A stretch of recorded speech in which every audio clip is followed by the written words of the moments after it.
Welcome to the Center Square Radio Hour for the third weekend of August 2024. I'm your host, Chris Krug. The Center Square and the Radio Hour are projects of the Franklin News Foundation, a 501c3 independent nonprofit nonpartisan news service. Established in 2019, the Center Square Newswire publishes original taxpayer-centric straight news that focuses on the size, scope, and effectiveness of local, state, and federal government. On the Center Square Radio Hour, our journalists explore their top stories, adding insight to the headlines. We'll also present thoughts on the economy from Dr. Orphe Divounguy, PhD economist, and bring you the latest in K-12 education news from our Franklin News Foundation's Chalkboard News team.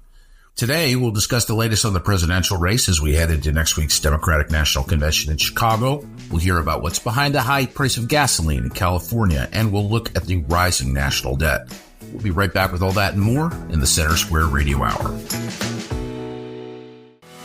Are you tired of news that puts politics over people?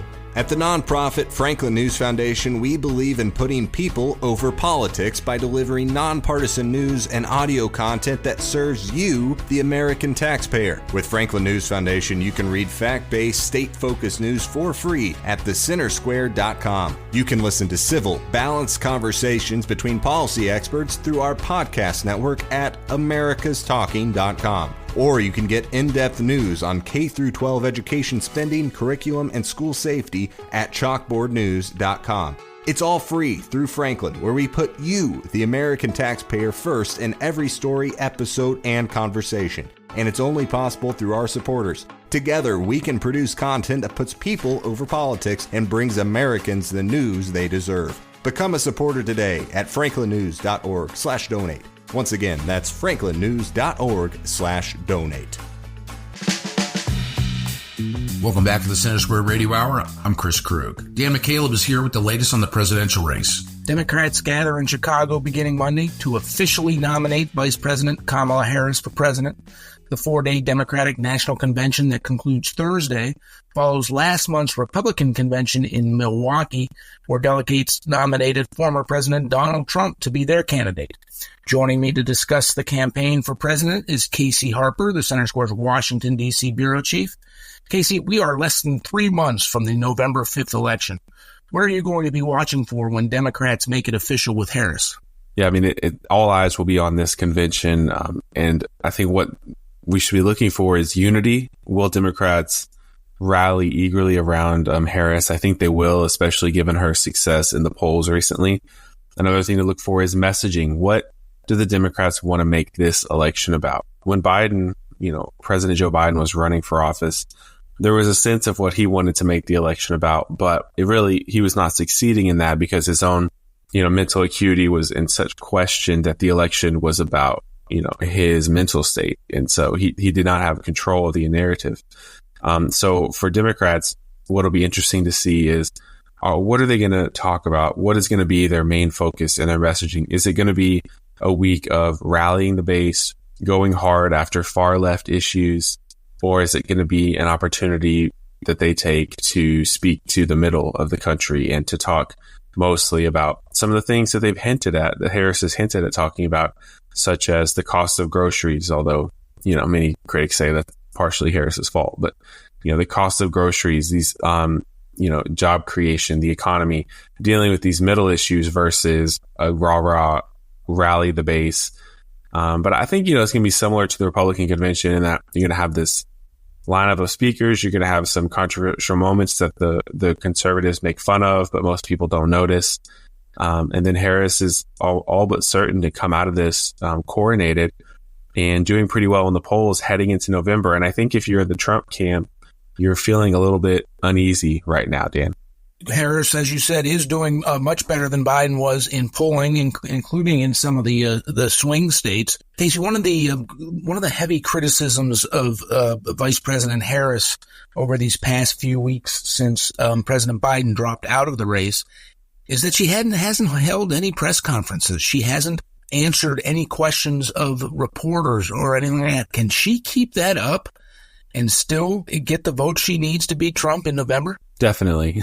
I mean, she doesn't need to do press conferences hardly at all because the media has been fawning over her so strongly. I mean, she went from being a kind of unpopular vice president to, as soon as she got the nomination, the media just kind of lifted her up on their shoulders and carried her into the White House. And I think the reason they did that, Dan, is because they felt responsible for getting her where she is now, because a lot of conservative media have been criticizing Joe Biden's health and mental acuity for a long time, and nothing happened. But when the traditional liberal media, New York Times, others, raised questions about Biden's mental health, he was out immediately. Almost within a few weeks, his presidency was essentially over and his candidacy was over. And Harris, naturally took up the reins. And so I think a lot of the media feels responsible for replacing Biden with Harris. And they're worried now that would help Trump win, and it would be their fault, because the media felt a lot of guilt around Trump getting elected in 2016, that their coverage of him was more fascinated and kind of didn't take him seriously versus just condemning him outright. And so I think that's why part of the reason the media is giving Harris such fawning coverage. And when she's getting coverage like she's getting, she doesn't have to do too many press conferences. And I'm sure she'll do a couple of interviews. She'll do a few things here and there to satiate, some of those questions. But right now she's getting incredibly positive media coverage. Trump is getting bashed every day as usual. So I don't think she needs to feel like she has to change the status quo, right or wrong. It's working for her. You mentioned some of these polls, Real Clear Politics does polling averages. And right now Harris is winning in Wisconsin and Michigan. And there's a near tie in Arizona and Nevada, or rather, Trump is up in Nevada actually, but there's a near tie in Arizona, a near tie in Pennsylvania, a near tie in Georgia, and Trump is up in North Carolina. So this is a very close race, but right now Harris has all the momentum. And while Harris is not doing news conferences, is not answering tough questions from reporters, Trump has had 2 news conferences and joined Elon Musk, Tesla owner, and Twitter owner, or on X, for a 2-hour interview. How has Trump performed? Yes, he gets always bashed in the leftist media, Casey, but how do you think his performance has been over the past week or so?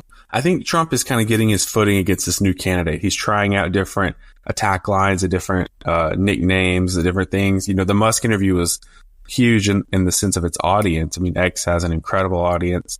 Much of that audience is overseas, and it grabbed headlines. It was a good moment for his campaign. I'm not sure that he really capitalized on it. There was no big breaking news that came out of that interview. There was no new policy that was announced that kind of could have taken that news cycle and forwarded it another couple of days. So it was a good moment, but I think it was just a moment, Dan. It's kind of over.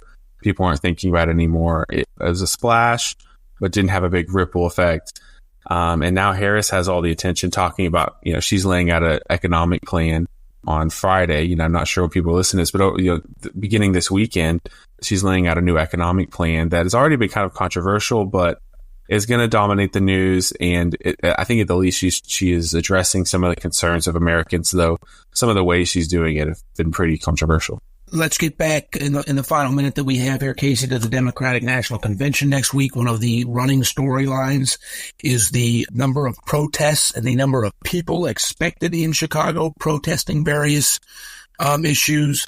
We're expecting tens of thousands of protesters from, pro-Palestine, anti-Israel protests to environmental groups who will protest, to abortion rights advocates. Democrats, the city of Chicago, the Secret Service have boosted security at the event. You expecting any controversy regarding the protests? I definitely am. I mean, it's a little bit of guesswork here, but I'm expecting these protests to be worse than people were ready for, for a few reasons. One, in 2020, Democrats and Democratic mayors showed that rioting was kind of a part of the political discourse for them, and they would not be punished. I mean, there were BLM riots all around the country and almost, very little consequences for that. And so that sent the message that it's really okay, especially in a Democrat-run city, for political purposes. And so if all these pro-Hamas protesters riot, is the DNC really going to crack down on them? Probably not.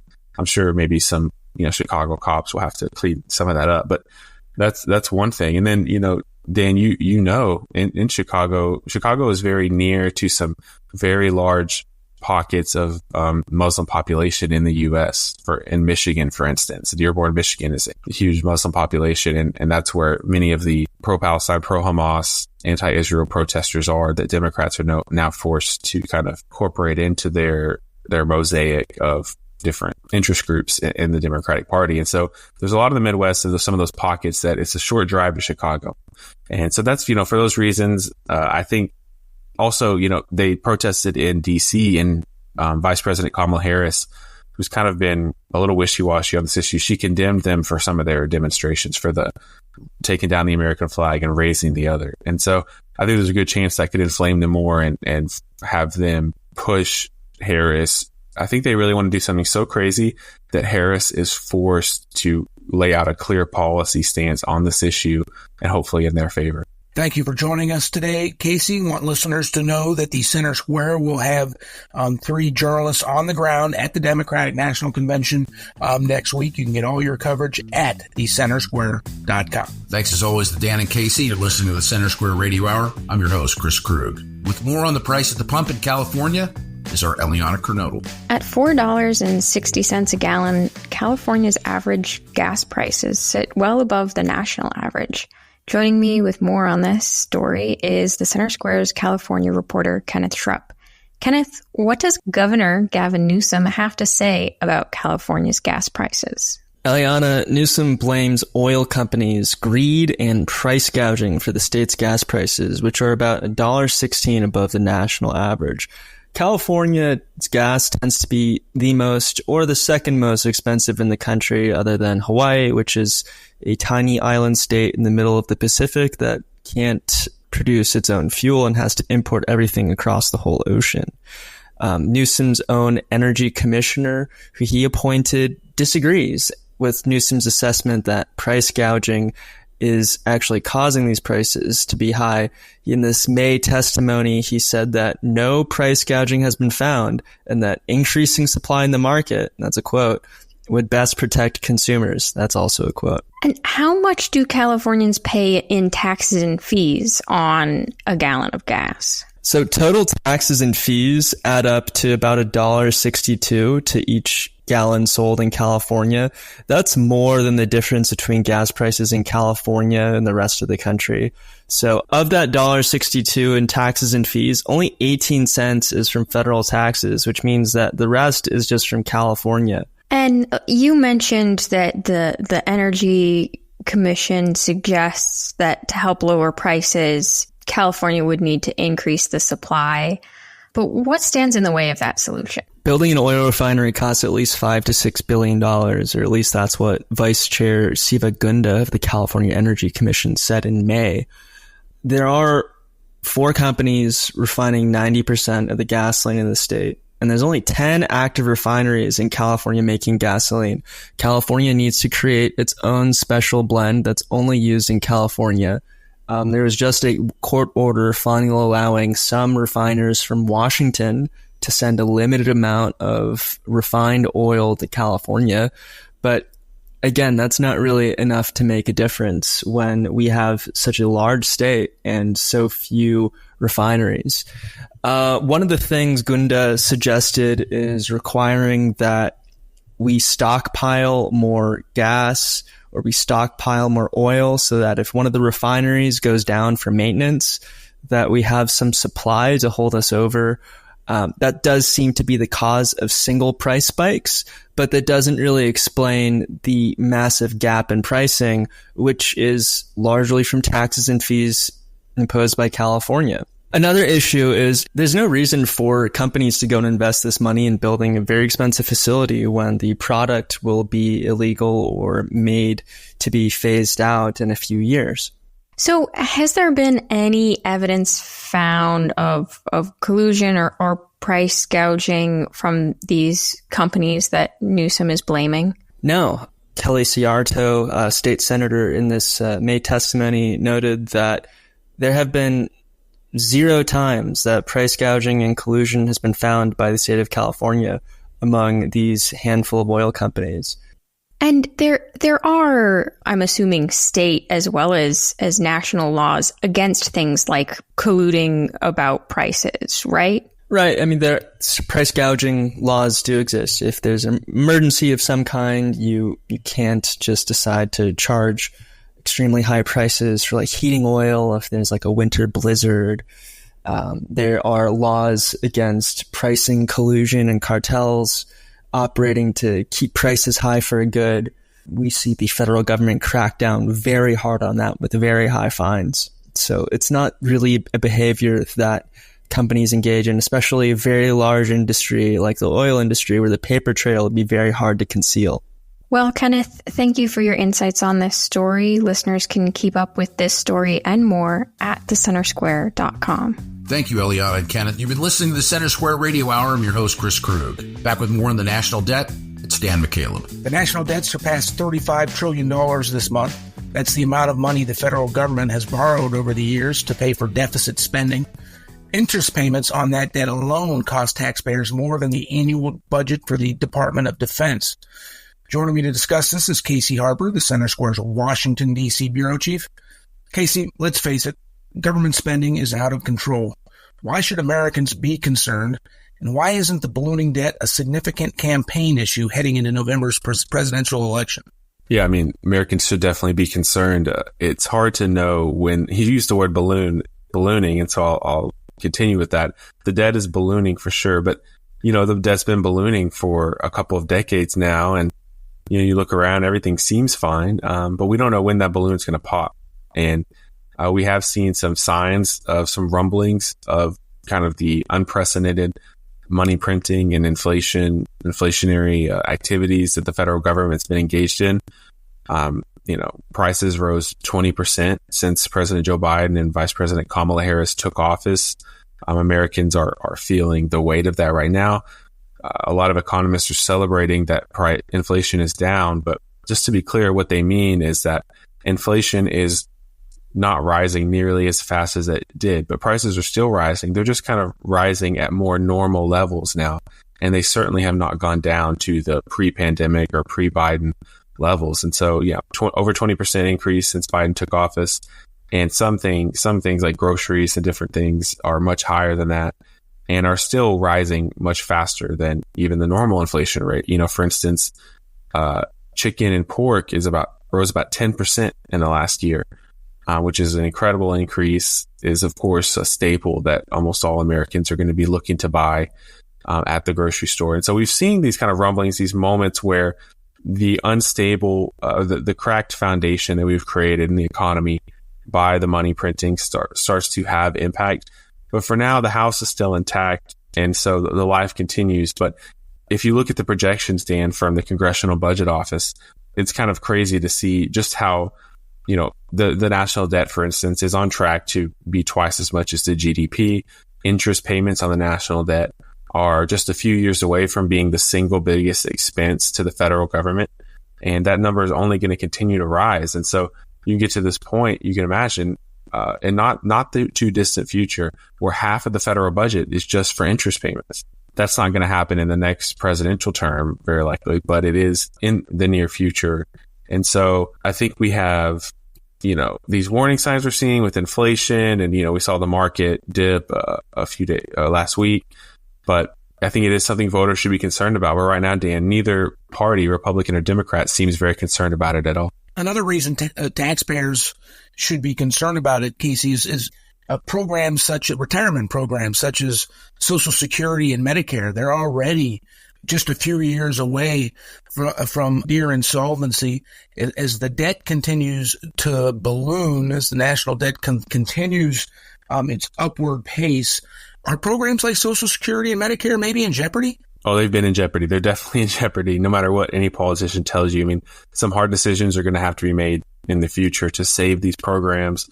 Right now, no one has the, courage or political will to even cut, spending that is not nearly as precious as those programs you laid out, Dan. I mean, they're huge. So for instance, if you look at the Treasury Department's data laying out the last fiscal year, the deficit so far has been $1.5 trillion. And of that, Social Security is the biggest expense at $123 billion.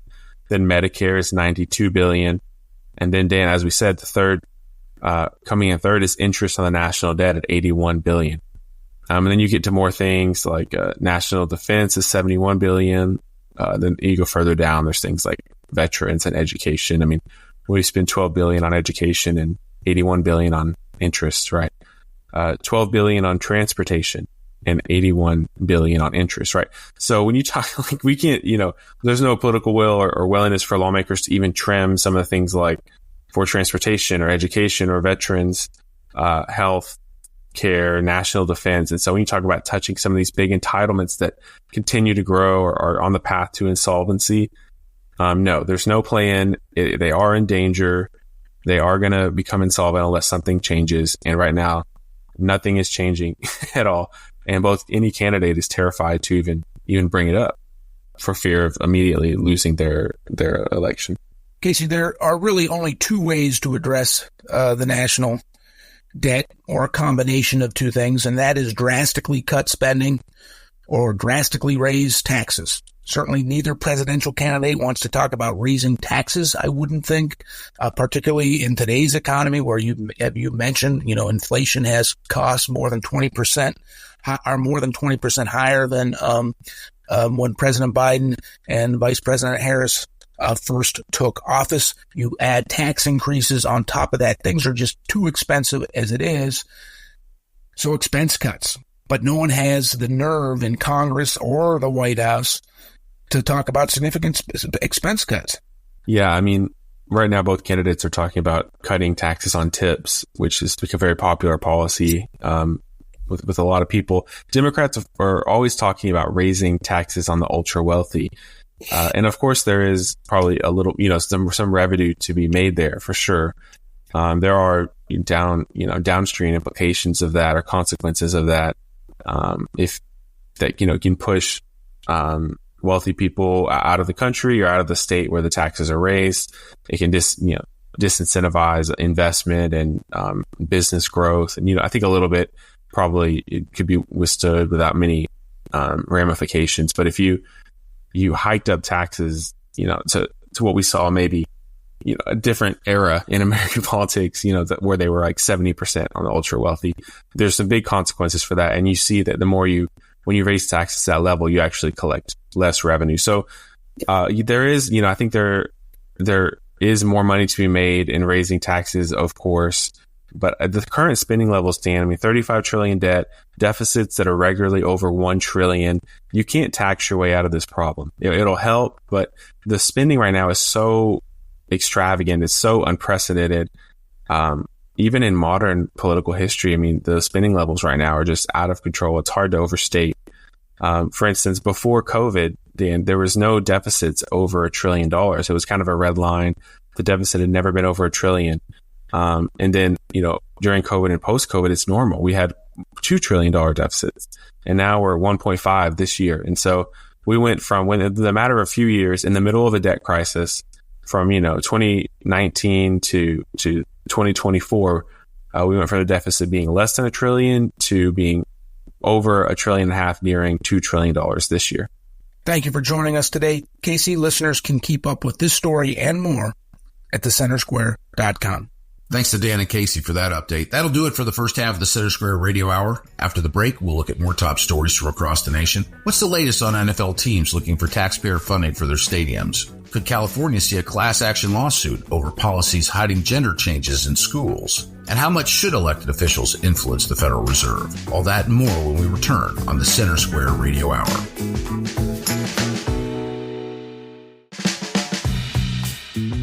Welcome back to the Center Square Radio Hour. I'm Chris Krug. Here are this week's quick hits, some of the original reporting that you may have missed at centersquare.com.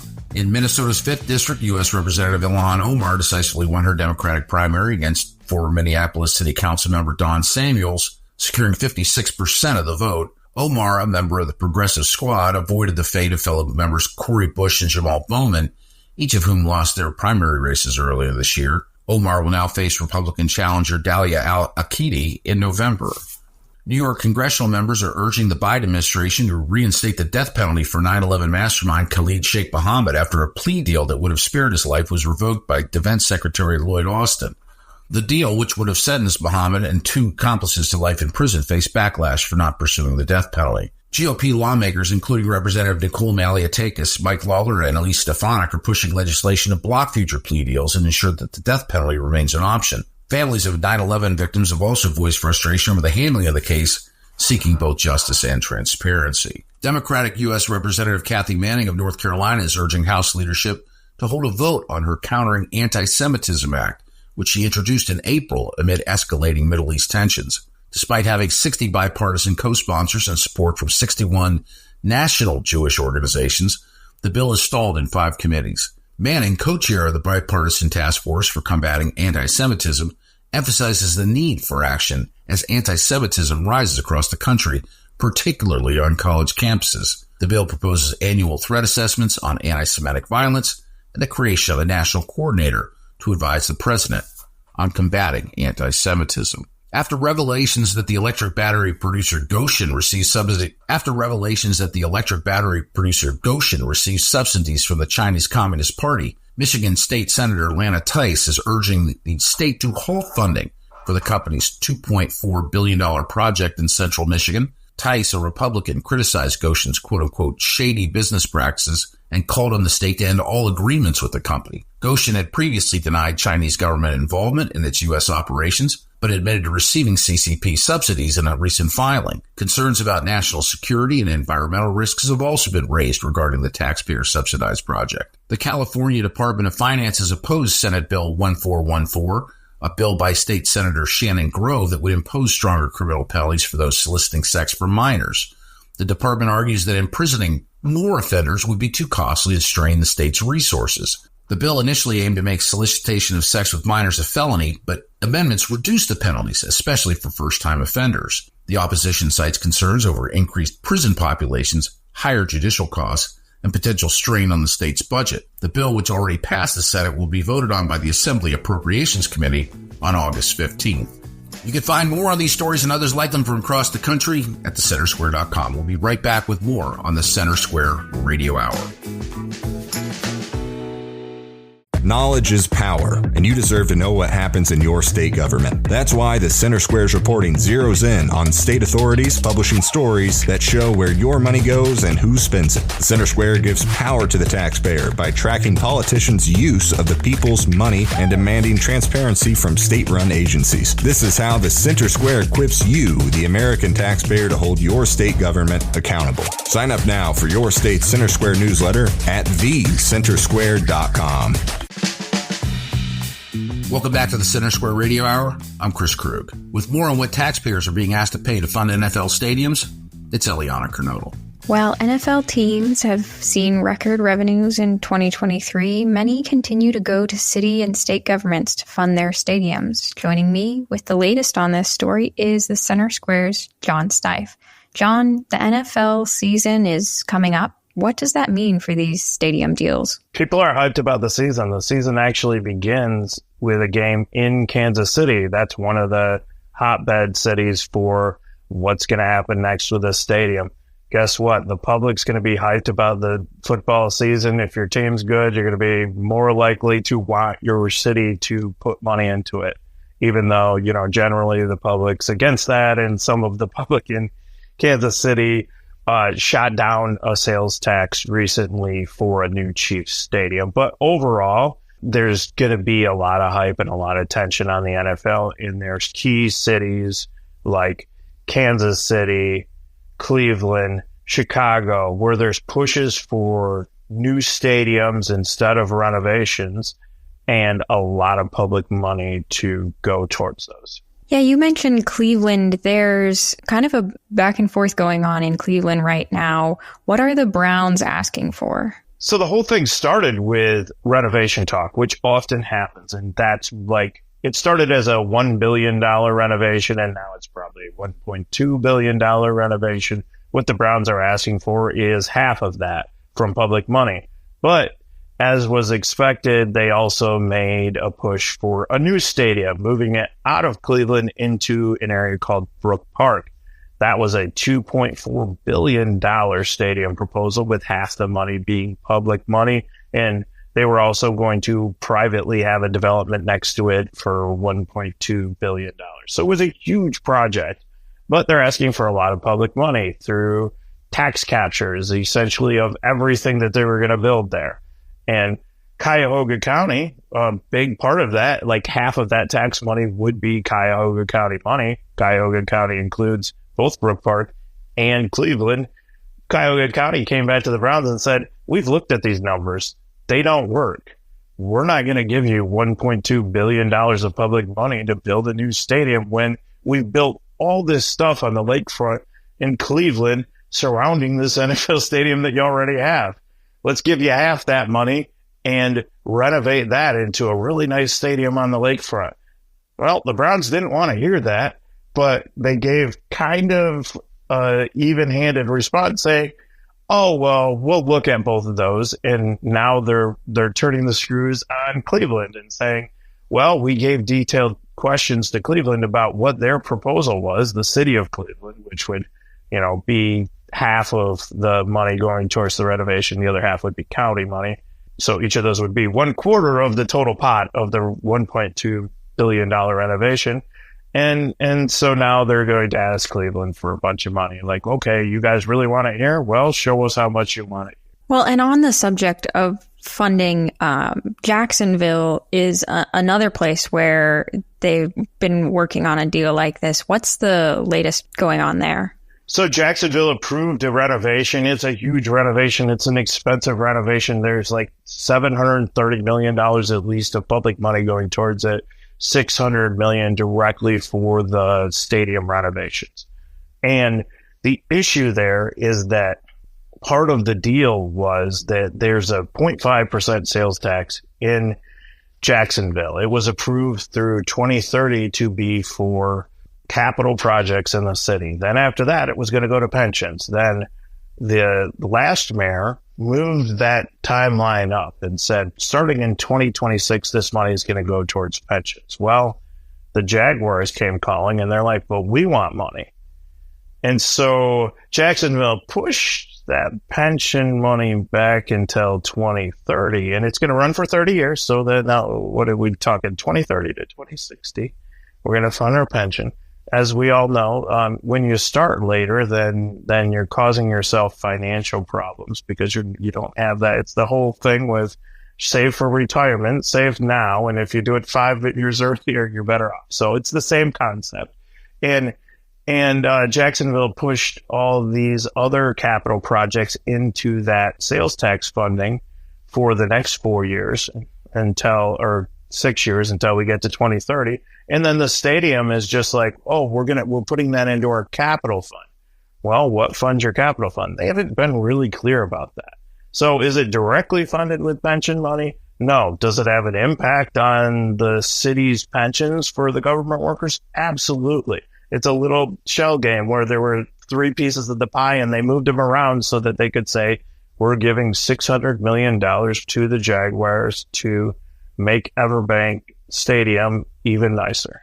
Well, the news just seems to keep coming on this topic, and I'm sure we'll continue to hear more developments as the year goes on and as the season starts.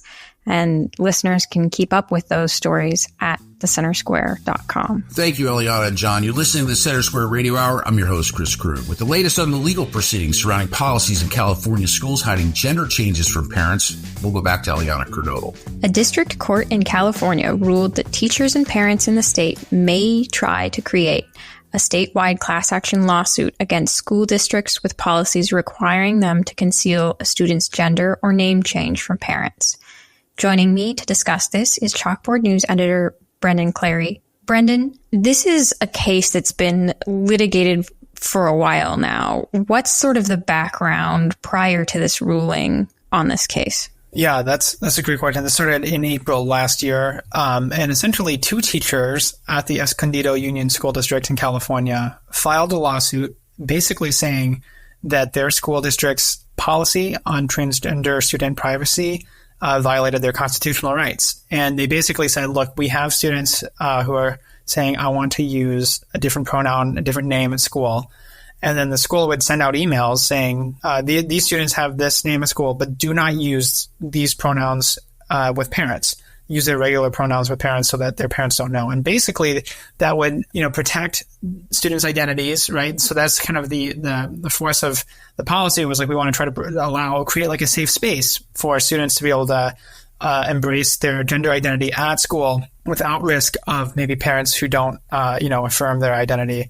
But then at the same time, these teachers said, look, this violates my constitutional freedom, my First Amendment rights, because they're forcing me to lie to parents. So if a parent asked me, is my student using a different pronoun at school, they would have to say, they'd have to lie. And that was sort of the policy, is like, you may not tell parents this, even if it gets into some of this weird stuff, right? Of like, what do I tell a parent if they're directly asking me? And that kind of question.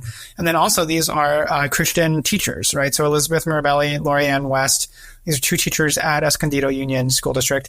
And they also cite their deeply held religious beliefs as part of this, and saying like, we're not going to lie. And, we don't agree with that kind of policy. So they basically filed a lawsuit saying, we don't go along with this.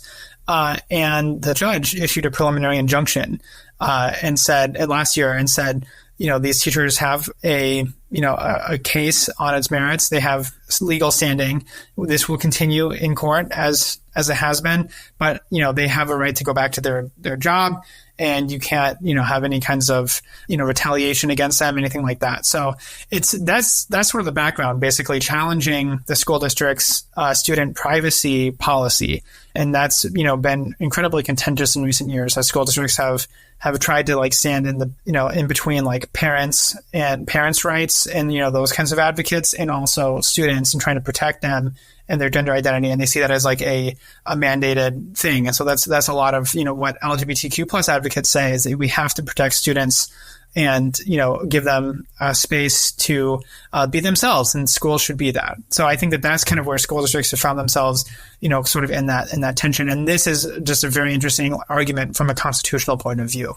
So then what's the latest development on this case? Yeah, that's a great question. So essentially, as the litigation has gone forward, they have filed, they proposed a class action lawsuit, and that was allowed to continue, right? So this is the most recent thing, is that the district court ruled that they could create a class action lawsuit. And so they have to file that still, and then they have to get like a certified class. So there's like a lot of different legal hurdles here, and a lot of different kind of legal terminology, but essentially that's allowed to go forward, and that they're allowed to get to a place where they can bring in a lot of different teachers and parents who have these kinds of policies in their schools, and challenge that as a certified class. So they're hoping to do that, as the lawyers for these teachers, Mirabelli and West, they're hoping to do that soon, and basically challenge these what they call parental exclusion policies, and allow parents to be able to, get information about their children. And so one of the background of this too, and this is where it's going to get really interesting, I think, Eliana, is that there's the state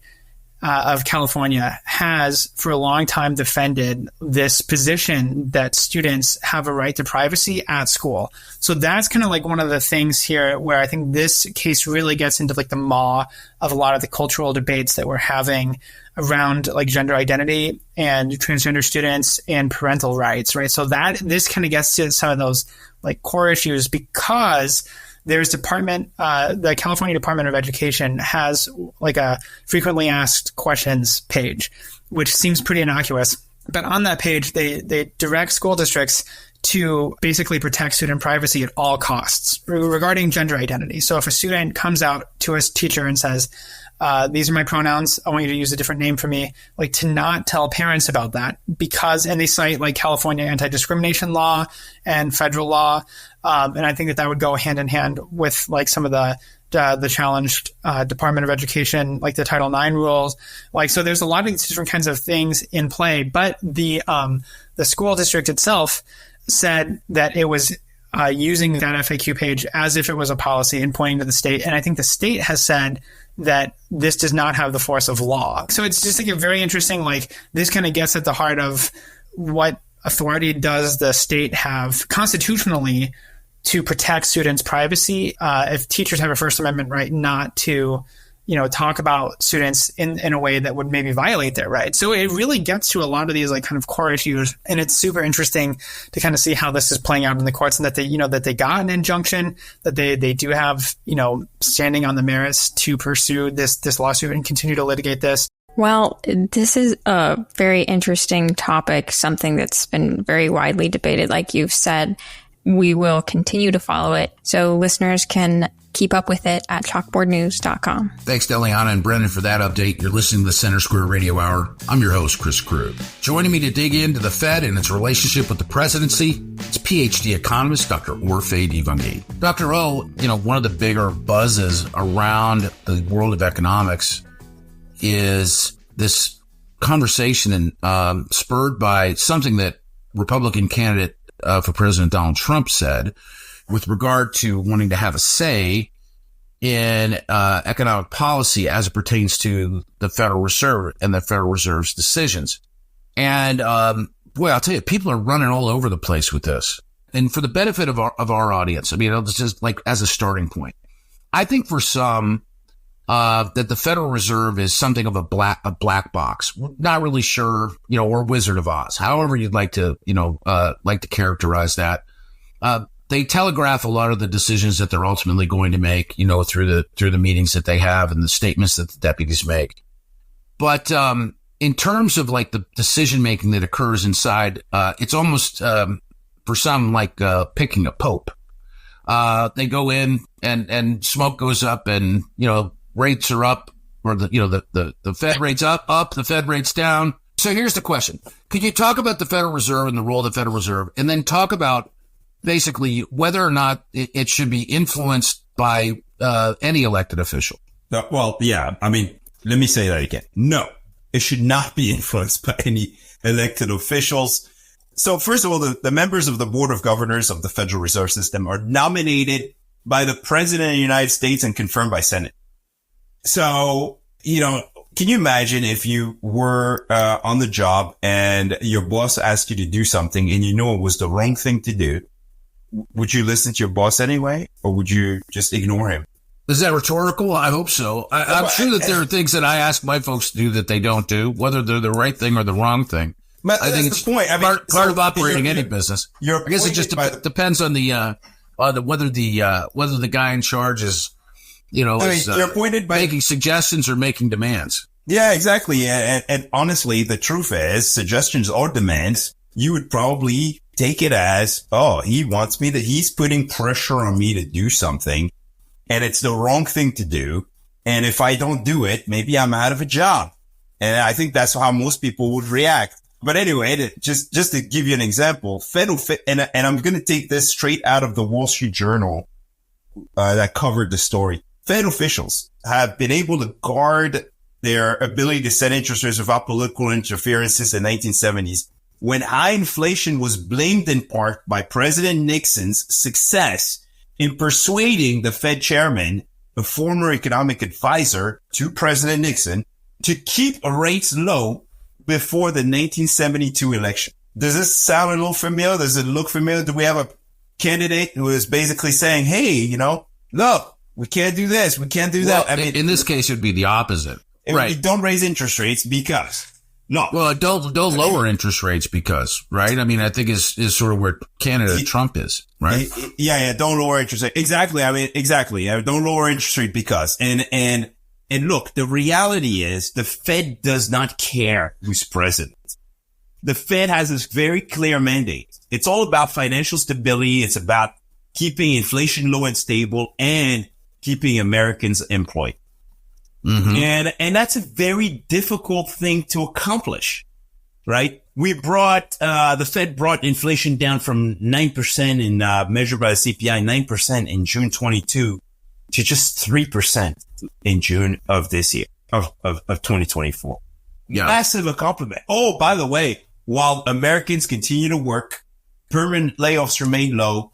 The employment rate of prime working age Americans is the highest it's been in 23 years. I think they're doing a pretty damn good job. Second of all, you are kind of a Federal Reserve, not to say that you're a fan, but at the very least, you I think they've been complimentary of how they've steered us through the last X years. I think they did a terrible job recognizing that inflation was picking up at the very beginning of this whole thing. And we talked about that, but in the times they were a little slow on the uptake. Oh, absolutely. But you've been largely complimentary but they corrected their mistakes. It's that's what we teach our kids, right? When you fail, you learn from failure and you fix it. And the Fed did exactly that. They fixed their mistake. And now we have inflation coming down, which is supportive of a more sustainable economic growth forward. And by the way, I'm hopeful that they'll make the right decision in September, because we're starting to see the U.S. economy cooling, at least the labor market. Hiring rates have come down. And so all of these people coming into the labor force are sitting unemployed a little bit longer. And so I hope they make the right decision to send. But I think one more point about this whole thing, credibility and confidence. The market needs to be able to know that the Fed is able to act independently, right? Without the credibility that the Fed has, it would cause absolute market mayhem. You want to talk about sell-offs, market sell-offs. You want to talk about losing your pension. Well, guess what? Get a president involved in making monetary policy, and no one is going to believe anything that comes out of the Fed, because politicians are influenced by the election cycles. I want to get reelected. So let me just tweak things a little bit in my favor, right? We don't want that, right? We want market stability. Also, price stability important. Let me give you a good example, and let's just take the current administration, for example. Mm-hmm. Imagine the current administration wanted to continue to promote their remember, interest costs on the U.S. debt have soared. Yes. Right? They've soared along with higher interest rates, right? Now imagine if the Fed had not been independent and we were to say, ultimately we want to keep spending, and so we just want to keep interest costs lower. So why not just have the Fed reduce interest rates? Right. At a time where it should be raising interest rates. What do you think happens in that scenario? Well, if we cut interest rates at a time where we should be raising them, inflation soars. Didn't Britain try to do that? I mean, there was a little fiasco with the shortest ever prime minister, in England, right? Right. Same thing. So kind of similar to what happened in the 1970s, right? Let's lower interest rates a little bit, no harm, no foul. Yeah, right. Inflation's going to soar. Right. Right. Come roaring back.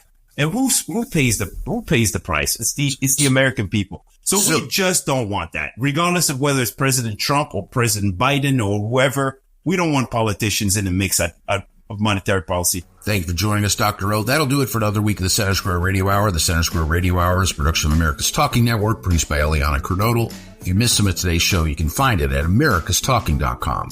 I'm Chris Krug on behalf of everyone at Franklin News Foundation. Thank you for listening to the Center Square Radio Hour.